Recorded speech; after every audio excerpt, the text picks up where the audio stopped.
أهلا بيكم في تحليل جديد معانا النهاردة. موضوع بصراحة بيمس حياة ناس كتير قوي بشكل يومي يعني. القيمة الحقيقية للجنيه المصري، هل هي بس الرقم اللي بنشوفه كل يوم بيتغير قصاد الدولار والعملات التانية، ولا القصة أعمق شوية؟ هي أكيد أعمق. الرقم ده جزء من الصورة بس. بالظبط. والمصادر اللي هنغوص فيها النهاردة بتعتمد على بيانات اقتصادية، يعني بيانات مهمة. بنتكلم عن تقديرات لصندوق النقد الدولي وجهات زي تريدينج ايكونومكس، وبيتكلموا عن توقعات ل 2025. المصادر دي بتحاول تقارن بين حاجتين مهمين قوي: سعر صرف الجنيه الرسمي اللي هو بنسمع عنه في الأخبار وكده، وقوته الشرائية الفعلية جوه مصر. المفهوم ده اللي بنسميه Purchasing Power Parity أو ال PPP. ال PPP. هدفنا بقى نفهم أكتر ليه ممكن نسمع إن الجنيه يعني مقيم بأقل من قيمته الحقيقية، أو زي ما بيقولوا undervalued. والأهم من ده كله، الكلام ده معناه إيه بشكل عملي ملموس لحياة الناس هنا ولأي فلوس بتيجي من بره مصر. تمام. ودايما في سؤال كده بيطرح نفسه وبيشغل بال ناس كتير جوه وبره مصر الصراحة: هل فعلا ممكن يعني مرتب زي 7000 جنيه في الشهر هنا في مصر يقدر يوفر مستوى معيشة، خلينا نقول قريب من اللي ممكن يوفره دخل زي 1000 دولار في بلد زي أمريكا؟ السؤال ده فعلا بيتكرر كتير. هو شكله غريب لأول مرة لو بصينا لسعر الصرف بس. الدولار مثلا ب 47 ولا 48 جنيه، لكن هو ده بالظبط اللي هنحاول نفهمه ونفصصه النهاردة. تمام، خلينا نبدأ. طيب خلينا نبدأ بتفكيك الفكرة الأساسية. معظم الناس، وده طبيعي جدا، لما بتفكر في قيمة العملة بتاعت بلدها، أول حاجة بتيجي في دماغهم إيه؟ سعر الصرف. صح، الدولار بكام النهاردة؟ بالظبط. الدولار بكام؟ ب 45، ب 47، ب 50. بنتعامل معاه كرقم مجرد كده بيحدد قيمة التبادل وخلاص. لكن الأهم من الرقم ده نفسه هو الفلوس دي، الجنيه ده بيشتري إيه فعلا على أرض الواقع جوه البلد. هي دي النقطة الجوهرية. وهنا بقى بيجي دور المفهوم اللي بنتكلم فيه: القوة الشرائية. إيه حكايته بالظبط؟ ممكن تشرحي لنا أكتر؟ أكيد. بص، القوة الشرائية أو ال Purchasing Power Parity، ال PPP يعني، هي ببساطة شديدة محاولة إننا نقيس كمية السلع والخدمات اللي نقدر نشتريها بعملة معينة زي الجنيه في بلد معين زي مصر، ونقارنها بكمية نفس السلع والخدمات دي اللي نقدر نشتريها بعملة تانية زي الدولار في بلد تاني زي أمريكا. يعني بنقارن القدرة على الشراء، مش بس سعر العملة قصاد بعضها. بالظبط كده. الفكرة مش جديدة على فكرة، الاقتصاديين بيستخدموها من زمان عشان يحاولوا يقارنوا مستويات المعيشة بين الدول بشكل يعني أدق وأكثر عدلاً من مجرد استخدام سعر الصرف. وليه سعر الصرف لوحده مش كافي؟ إيه مشكلته؟ هو سعر الصرف بيتأثر بعوامل كتير قوي غير تكلفة المعيشة. يعني عندك التجارة الدولية، تدفقات الفلوس اللي داخلة واللي خارجة، المضاربة في العملة نفسها، سياسات البنك المركزي، حاجات كتير. لكن القوة الشرائية بتحاول ترجع للأساس. الفلوس دي بتجيب أكل وشرب وسكن ومواصلات قد إيه هنا مقارنة بهناك. تمام. والمقارنة دي بتعتمد على فكرة سلة كده، سلة افتراضية فيها مجموعة من السلع والخدمات الأساسية والمتوسطة اللي الناس بتستهلكها. بنشوف السلة دي تكلفتها كام بالجنيه في مصر وكام بالدولار في أمريكا مثلاً. فلو لقينا على سبيل المثال يعني إن نفس السلة دي بتكلف في مصر حوالي 7000 جنيه وفي أمريكا بتكلف 1000 دولار، يبقى من منظور القوة الشرائية ال 7000 جنيه دول بيعادلوا ال 1000 دولار في قدرتهم على شراء السلة دي. فهمت. يعني كأننا بنقول إن ال 7000 جنيه دول ليهم قوة شراء تساوي قوة شراء $1000 جوه بلادهم. بالظبط. بنوحد المقياس مش بسعر العملة، لأ، باللي العملة دي بتقدر تشتريه فعلا. زي ما بتقول كده، لو عربية معينة هنا ب 500 ألف جنيه وهناك ب 30 ألف دولار، يبقى ال 500 ألف ليهم قوة شرائية تعادل ال 30 ألف دولار بالنسبة للعربية دي. أوكي. هي دي الفكرة الأساسية، بس طبعاً بتطبق على سلة أوسع بكتير من مجرد عربية عشان تدينا صورة أشمل عن مستوى المعيشة ككل. والبيانات بقى اللي بنبص عليها اللي هي من صندوق النقد وتريدينج ايكونومكس ل 2025 بتوصل لتقديرات بصراحة مثيرة للاهتمام. بتقول إن متوسط نصيب الفرد من الناتج المحلي الإجمالي في مصر لو قسناه بالقوة الشرائية بيوصل لرقم مش قليل، بيتراوح بين حوالي 17,000 و 22,000 دولار دولي في السنة.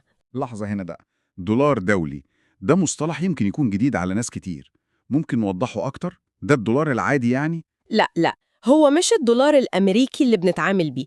الدولار الدولي ده يعني وحدة قياس نظرية أو افتراضية.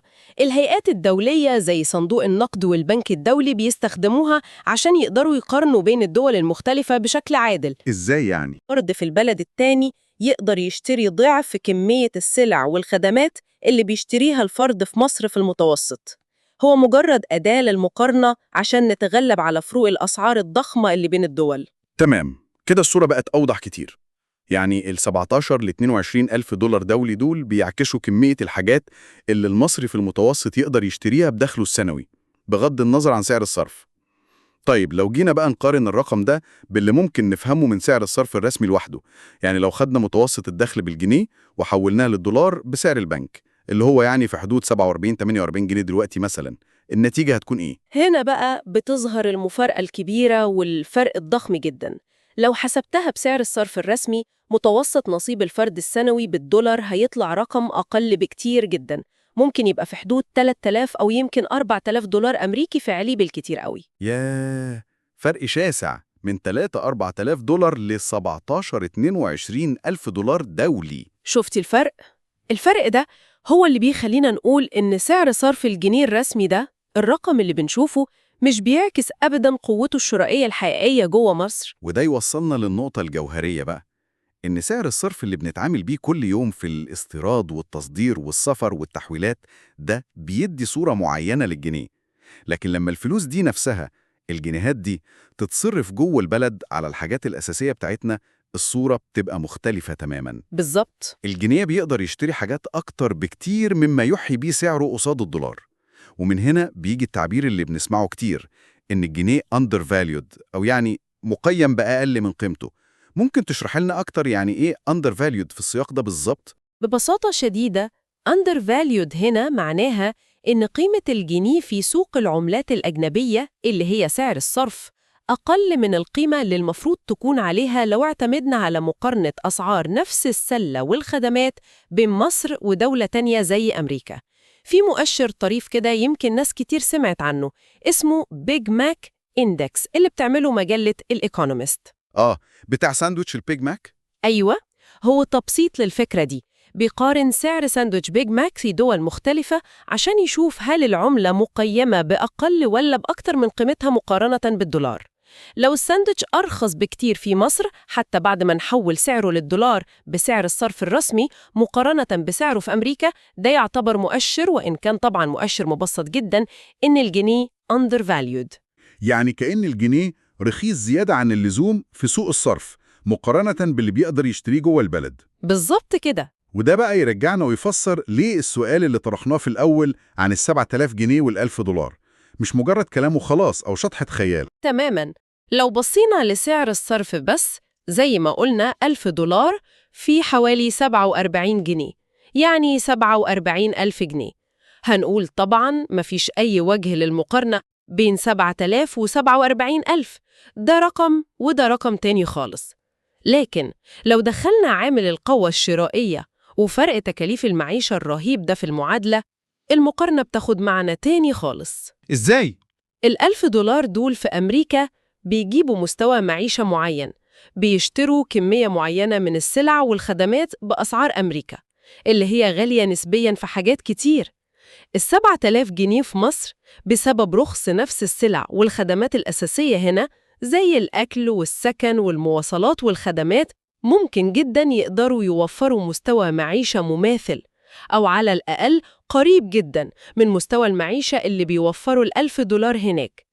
إحنا مش بنقول إنهم نفس القيمة المالية عالمياً، لا طبعاً، لكن بنقول إن تأثيرهم على جودة الحياة اليومية، على اللي بنقدر نشتريه ونعمله كل يوم، ممكن يكون متقارب بشكل مدهش فعلاً. طيب الكلام ده ممكن يبان نظري شوية لبعض الناس.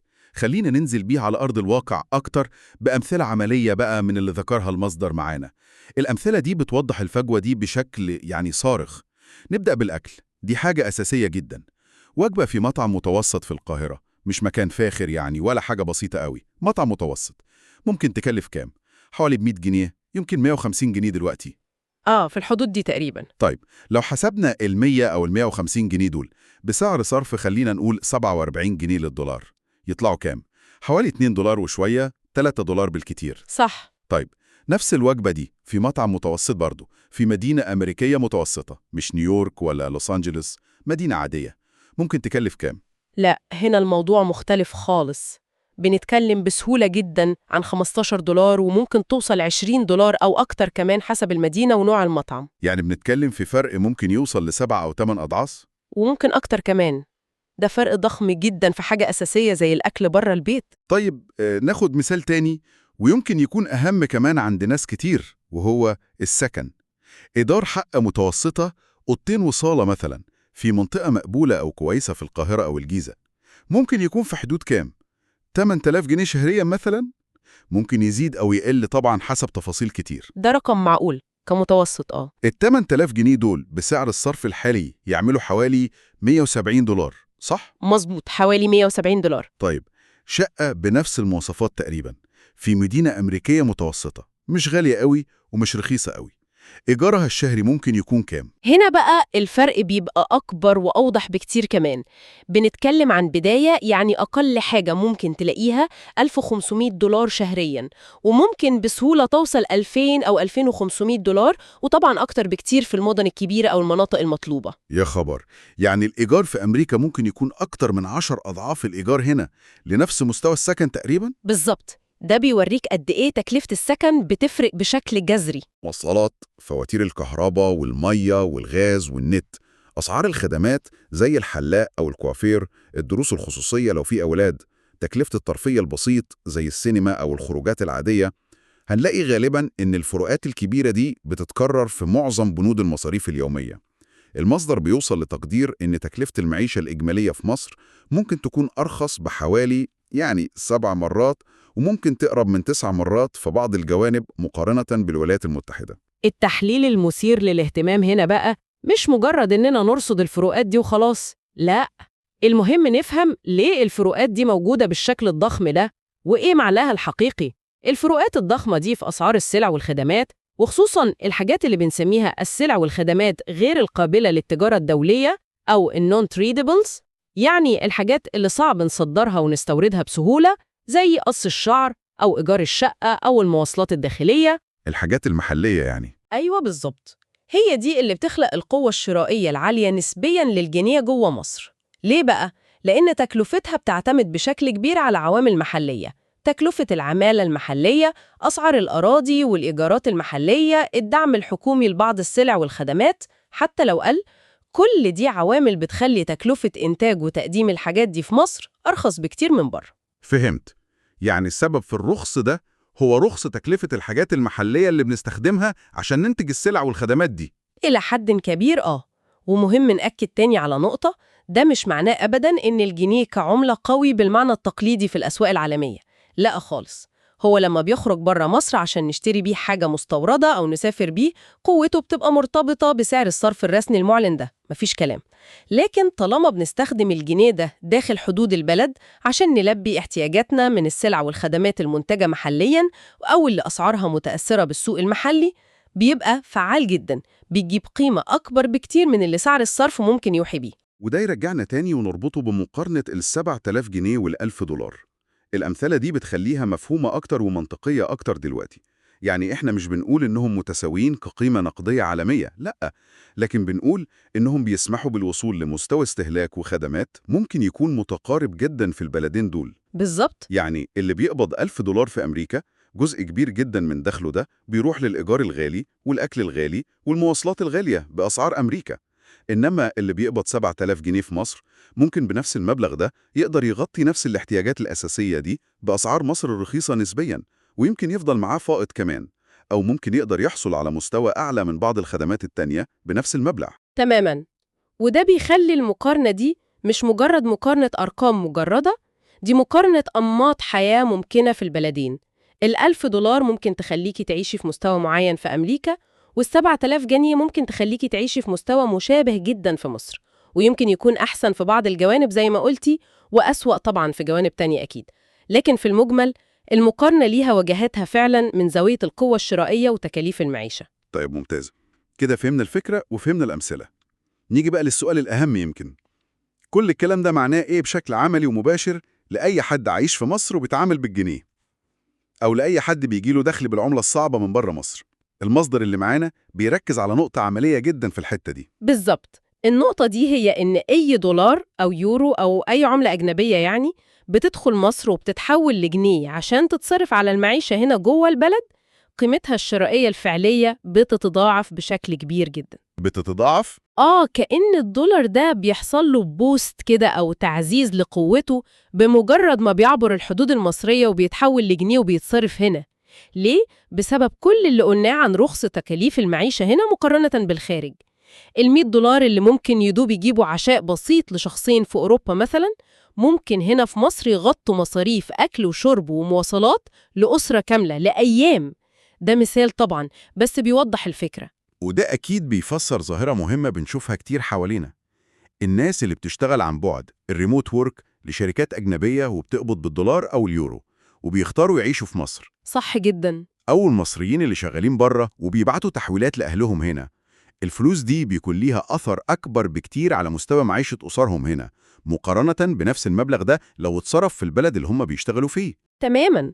ولو بصينا للصورة الأكبر بقى، الموضوع ده ليه آثار مهمة. أولاً زي ما قلنا، بالنسبة للأفراد اللي دخلهم جاي من بره بالعملة الأجنبية وبيعيشوا هنا، الوضع ده يعتبر ميزة كبيرة جداً ليهم. بيقدروا يحققوا مستوى معيشة ممكن يكون أعلى بكتير من أقرانهم في الخارج اللي ممكن يكونوا بيقبضوا نفس المرتب بالظبط. وده بيخلي مصر وجهة جذابة لفئات معينة زي المتقاعدين الأجانب أو الديجيتال نومادز، اللي هم الرحالة الرقميين اللي بيدوروا على تكلفة معيشة منخفضة وجودة حياة معقولة. دي نقطة مهمة فعلا. ثانياً، وده مهم برضو، ده ممكن يغير طريقة تفكيرنا في تقييم الوضع الاقتصادي ككل. يعني بدل ما يكون التركيز السلبي كله منصب على ضعف الجنيه وانخفاض سعر الصرف وبس، ممكن نبدأ نشوف الموضوع من زاوية تانية، زاوية إيجابية شوية، اللي هي القوة الشرائية المحلية العالية للجنيه. ده مش تجميل للواقع على فكرة، لأن سعر الصرف المنخفض ليه سلبياته الكبيرة طبعاً على التضخم وتكلفة الاستيراد وكل ده، لكنه بيضيف بعد تاني مهم لازم ناخده في الاعتبار. بيخلينا نسأل، طيب إزاي ممكن نستفيد من القوة الشرائية المحلية العالية دي؟ يعني بدل ما نقعد نركز بس على الشكوى من سعر الدولار عمال على بطال، ممكن نفكر بشكل استراتيجي أكتر. إزاي الفرد أو الأسرة ممكن تستغل إن احتياجاتها الأساسية هنا أرخص نسبياً عشان تحقق أهداف تانية في حياتها؟ بالظبط كده. ممكن حد يفكر إنه يوفر أكتر، يستثمر الفرق ده، يبدأ مشروع صغير بتكلفة أقل، يحسن مستوى تعليمه أو تعليم أولاده بتكلفة أقل، وهكذا. الفكرة كلها هي التحول من مجرد رد فعل سلبي وانفعالي تجاه سعر الصرف لمحاولة فهم ديناميكيات القوة الشرائية دي وإزاي ممكن نستغلها بشكل إيجابي قدر الإمكان. المصدر بيختم بنصيحة في الاتجاه ده، بيقول فكر إزاي تخلي الوضع ده يشتغل لصالحك، وده طبعاً بيتطلب فهم أعمق للفروقات اللي كنا بنتكلم فيها دي. جميل جدا. يبقى لو حبينا نلخص الفكرة الأساسية من تحليلنا للمصادر دي النهاردة، ممكن نقول إن قصة الجنيه المصري أعقد وأعمق بكتير من مجرد رقم بنشوفه على شاشة أسعار الصرف في البنك أو في نشرة الأخبار. القصة الحقيقية واللي بتمس حياة الناس بشكل مباشر أكتر هي قصة قوته الشرائية جوه البلد. ممكن نختصرها في جملة: القصة مش بس سعر صرف، دي قوة شرائية حقيقية على الأرض. والقوة الشرائية الفعلية اللي بنعيشها بيفتح عينينا على طريقة مختلفة تماماً لتقييم الأمور واتخاذ القرارات. بدل ما نكون أسرع لنظرة سطحية وبسيطة بتقول الجنيه ضعيف وخلاص، بنبدأ نفهم إن ليه قوة كامنة، قوة داخلية في تلبية الاحتياجات المحلية بتكلفة أقل. وده بيخلي التفكير في استغلال الميزة دي سواء على مستوى الأفراد أو حتى على مستوى السياسات الاقتصادية للدولة نفسها. يعني مثلاً تشجيع السياحة أكتر، جذب الاستثمارات اللي بتستفيد من تكلفة التشغيل المنخفضة هنا، كل ده بيبقى أمر منطقي وضروري. وفي النهاية يعني التفكير في الفجوة الكبيرة دي بين سعر الصرف اللي بنسمعه كل يوم والتكلفة الحقيقية للحياة وتأثيرها على قرارات الناس وسلوكياتهم واختياراتهم بيخلي الواحد يتساءل: يا ترى في كام مفهوم اقتصادي تاني أو مؤشر بنتعامل معاه كأرقام مجردة كده ممكن صورته تتغير تماماً في ذهننا لو حاولنا نفهم تأثيره العملي والحقيقي على حياة البشر؟ على قدرتهم على تلبية احتياجاتهم وتحقيق طموحاتهم، مش بس في مصر على فكرة، لكن يمكن في العالم كله. سؤال مهم فعلا للتفكير. ده سؤال مهم، يمكن يخلينا نبص للأخبار والأرقام الاقتصادية اللي بنسمعها كل يوم بعين مختلفة شوية، ونفكر فيها بعمق أكتر.